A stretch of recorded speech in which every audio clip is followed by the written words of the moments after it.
I'm Dr. Duke with The New American. I'm joined by a good friend and colleague, Christian Gomez. Christian, for the sake of this show, we're going to have a little fun today, and I'm going to introduce you as the captain of the SSJBS. Well, dressed for the part. And you are dressed for the part. So we're going to talk about science fiction. Like most art forms, science fiction reflects the times in which it was written. Science fiction's been around for about 150 years. We think about H.G. Wells, the founder of the science fiction movement, and he was a socialist. And as a socialist, he believed that this world was perfectible. There was no other world, right? There was no God, there was no heaven. So in Wells' science fiction, the world is a place of innocence, but everything that comes to the world from outer space is evil, right? Creatures who want to destroy us. Well, 40 years later, C.S. Lewis, who had been reading H.G. Wells, the Christian, he rebelled against that. He says, what kind of a world do we live in when we imagine that the heavens where God is, the heavens where the angels are, that's evil, and we on this earth are good? He rebelled against the socialist assumptions of Wells's science fiction, and he wrote his own Christian trilogy of science fiction: Out of the Silent Planet, Paralandra, and That Hideous Strength. 3 wonderful, very scientifically informed pieces of science fiction, but with a Christian background. So, as we're talking about this, share us a little bit with us your opinion about where science fiction got to by the time we got to Star Trek in the 60s. Yeah, I agree with what you're saying. When you look at like Star Trek: The Next Generation that came out like in 1987 as the sequel to the original series, based off the success of the original series, when Gene Roddenberry made that particular series, he wanted there to be no animosity among the crew. So you never saw really the crew fist fighting each other. All the problems, according to Gene Roddenberry's humanist philosophy, was problems that were coming externally, outside of Earth, outside of the Federation, which in itself is a mirror of the United Nations, the idea of planets coming together, coalescing in one giant federation. But the threats came externally. The Borg, the Cardassians, or the Klingon Empire, those would be the threats that humanity would encounter, because humanity was perceived to be enlightened. We've become better, we've evolved. Even Captain Picard talked about how we don't have money anymore in the 24th century, we've gotten rid of capitalism. And in the other Star Treks like Voyager, they made numerous references to how basically they were a socialist society, right, without ever using the word socialist, so they wouldn't alienate their viewers. But if you're listening, that's what they're really getting at. I loved the way you phrased that, alienate. Talking about aliens. That wasn't an intended pun. I know, but it was a very telling one. And I think you just kind of made the point that I was trying to make, is that if you look at the extension of science fiction from Wells through today, the vast majority of it has evolved along socialist lines, hasn't it?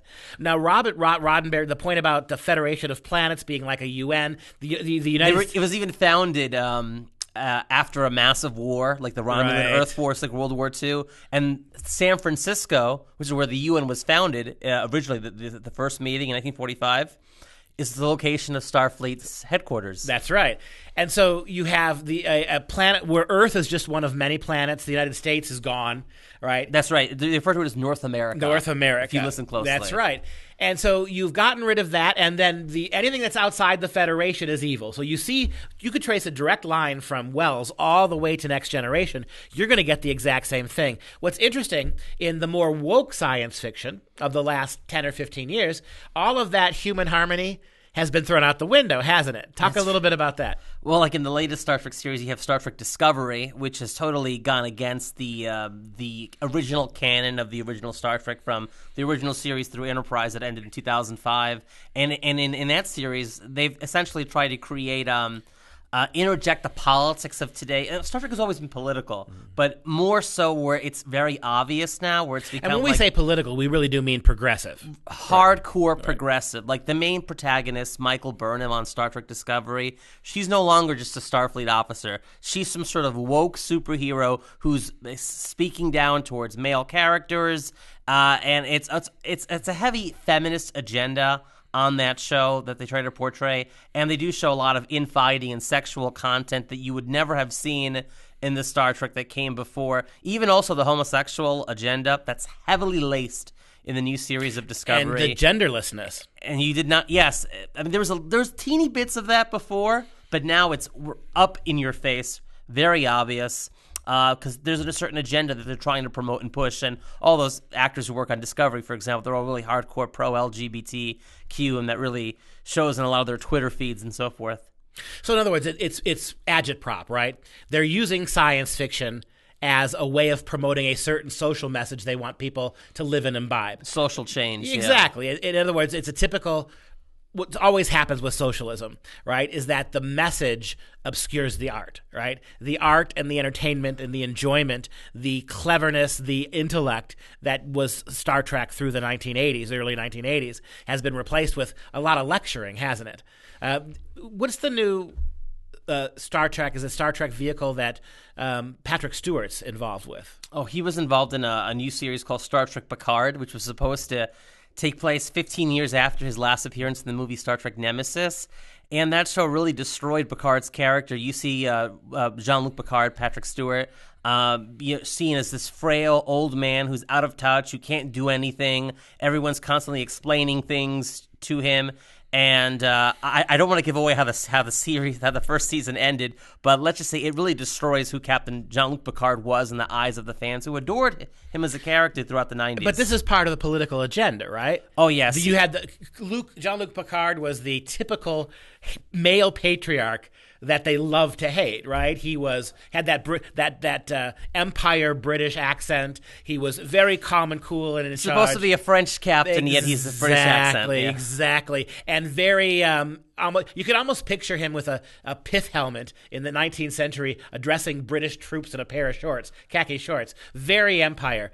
And so they had to break him down, right? If you're going to uplift, if you're going to have the lesbian or the transsexual captain, you're going to have the complete eradication of gender. Pretty much all of the bullet points that the progressives want, you find them in the That's pretty much how they write the new scripts. That's how they write them. A guy like Picard has to be torn down. Where do you think they're going to go with that in subsequent seasons? Where can they go with it? Where can they go with it? Only worse, sadly. I don't see that series getting any better at this point. And it's because the people in charge of it. Alex Kurtzman is the showrunner, and he has said before that he can't write a male lead protagonist. That's right. And so he has interjected a very left-wing agenda, and they want to get involved. The whole idea. Patrick Stewart has even said that he wants Star Trek to reflect the issue with Brexit and the European Union. And Patrick Stewart has been very vocal about how Britain should not have left the European Union, which European Union, United Nations, United Federation of Planets. You kind of see where they're going with this. I do, and it's why I stopped watching Hollywood science fiction. I think you could find better written science fiction than what you get from Hollywood. I think it's impossible for Hollywood to make serious science fiction because the political message overrides the artistry. I mean, what you're just getting here is basically a woke college professor screed in a different kind of uniform or a different kind of a non-human creature, right? I mean, it's the same kind of garbage you would get in any identity studies politics course. There's nothing terribly scientifically interesting about it. The special effects aren't all that remarkably different than anything else we've seen before. They use more CGI than models, and they're less scientific than what they used to be. They're more scientifically backward. They're more fantasy than what they are. That's exactly right. Fantasy is based. a good word. Science fiction has become fantasy literature for woke progressives. Absolutely. We got a minute and a half left. I do want to get a shout out back though. If you want to read some science fiction that was written, right before World War II, that is highly scientifically informed. The worlds that C.S. Lewis creates in his 3 science fiction books are believable different worlds, right? They are really believable, compelling. Everything from the atmosphere of the planet to the whether it's closer to the sun and farther away and what that means for them, how gravity is impacted different. All those things are taken into account, and you get a really remarkable story that doesn't tell a radical political message. It's not all about changing the world through progressive forces. It's a great story about humans interacting with non-humans in a world that was completely made by God. And so all of those things remain real for Lewis, but you stay much more faithful to the science fiction premise. I think we've wandered away from with all the politics. Absolutely.